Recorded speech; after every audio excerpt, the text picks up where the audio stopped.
रात का समय था और एक मधु नाम की लड़की अपनी डोली में बैठी हुई थी। उसकी डोली को चारों तरफ से डोली वालों ने उठा रखा था और बारात घर की तरफ जा रही थी। मधु अपनी शादी से बहुत खुश थी, लेकिन उसके अंदर एक डर था। कुछ ही देर में 12 बज जाएंगे और ये वही जगह है। हे ऊपर वाले, कोई अनहोनी मत होने देना, अब बस सब कुछ तेरे हाथ में है। तभी अचानक से एक डोली वाले का पैर फिसल जाता है, जिसके बाद डोली अचानक से नीचे गिर जाती है और मधु को चोट लग जाती है। ये सब देख मधु का पति विराट घोड़े से नीचे उतरता है और डोली वालों को चिल्लाते हुए कहता है, अरे तुम काम चोरों से एक डोली नहीं उठाई जा रही? शर्म करो, तुम 4 लोग एक लड़की को नहीं उठा पा रहे हो। अगर अब की बार किसी ने कोई भी गलती की तो मैं तुम्हें बहुत बुरी तरह मारूंगा। तभी डोली के अंदर से मधु बाहर निकलती है और विराट से कहती है, अजी आप गुस्सा मत कीजिए, शांत हो जाइए। देखिए समय ज्यादा हो गया है, हमें यहाँ से चलना होगा। मधु की बात सुनकर विराट शांत हो जाता है और बारात को आगे ले चलने लगता है, लेकिन तभी मधु का ध्यान उसके हाथ की तरफ पड़ता है। अरे ये क्या, मेरे हाथ में से वो ताबीज कहाँ खुलकर गिर गई? ऐसा नहीं हो सकता, ये तो अनर्थ हो गया।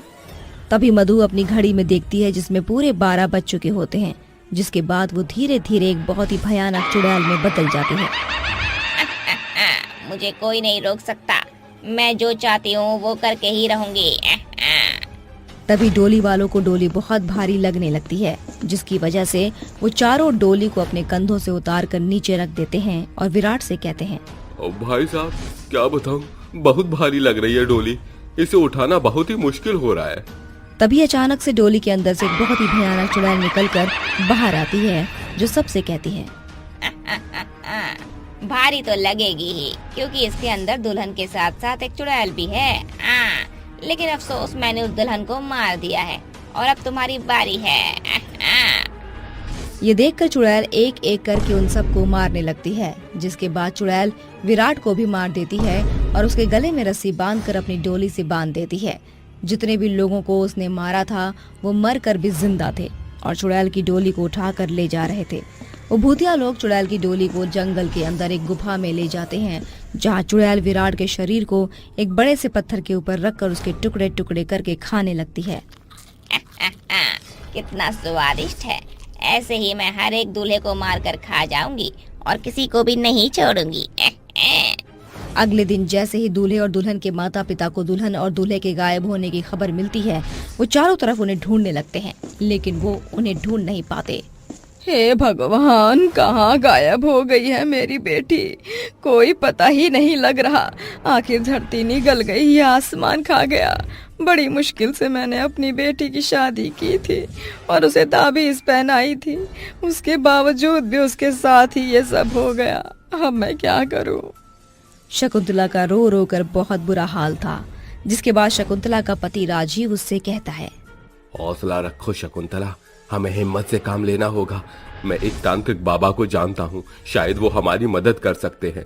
उस चुड़ैल से हम अकेले नहीं निपट सकते, हमें तांत्रिक बाबा की मदद चाहिए होगी। अपनी बेटी को वापस पाने की लालसा में राजीव और शकुंतला एक तांत्रिक बाबा के पास जाते हैं और उन्हें अपनी पूरी बात बता देते हैं, जिसे सुनकर तांत्रिक बाबा उन दोनों से कहते हैं, मैं तुम्हारी मदद करने के लिए तैयार हूँ, लेकिन उसके लिए मुझे तुम्हारे गाँव चलना होगा, तभी मैं कुछ कर सकता हूँ। शकुंतला और राजीव तांत्रिक बाबा की बात मान लेते हैं और शाम होते होते वो उन्हें अपने गांव ले आते हैं। जैसे ही तांत्रिक बाबा गांव में कदम रखते हैं, उन्हें एक बहुत ही बुरे साये के होने का अनुमान लगता है, जिसके बाद तांत्रिक बाबा अपनी तंत्र विद्या की तैयारी शुरू कर देता है और जैसे ही रात होती है वो एक घेरे में बैठकर मंत्र पढ़ने लगता है।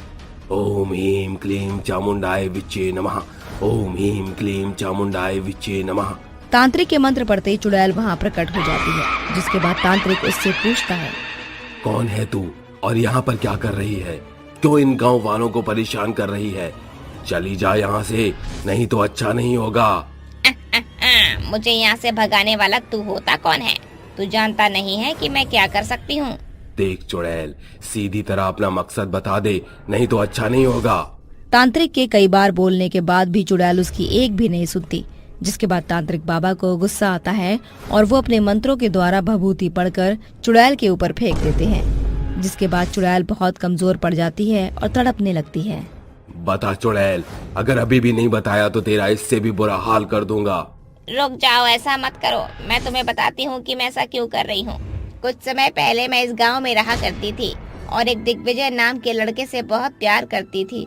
दिग्विजय बहुत अमीर था और गांव की सभी लड़कियां उसके पीछे पागल थीं, लेकिन वो मेरे पीछे पागल था और हम दोनों की शादी भी हो गई थी। मेरी डोली जंगल के रास्ते से जा रही थी, लेकिन तभी दिग्विजय को एक कॉल आया। तुम्हारे पिताजी ने एक बहुत बड़ा प्रोजेक्ट साइन किया था और उसके मुताबिक तुम्हें वीर सिंह दीवान की लड़की से शादी करनी थी। तुम्हारी शादी की खबर सुनते ही उन्हें हार्ट अटैक आ गया, क्योंकि वो लोग माफिया डॉन हैं और वो उन्हें जिंदा नहीं छोड़ेंगे। अपने पिता को बचा लो और वापस लौट जाओ। दिग्विजय ने उसी समय मेरा साथ छोड़ दिया और मुझे छोड़कर वहाँ से हमेशा हमेशा के लिए चला गया।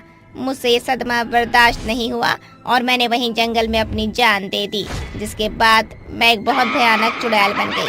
तब से मैं दूल्हे को मारकर खा जाती हूँ और ऐसा करने से मुझे बहुत अच्छा लगता है।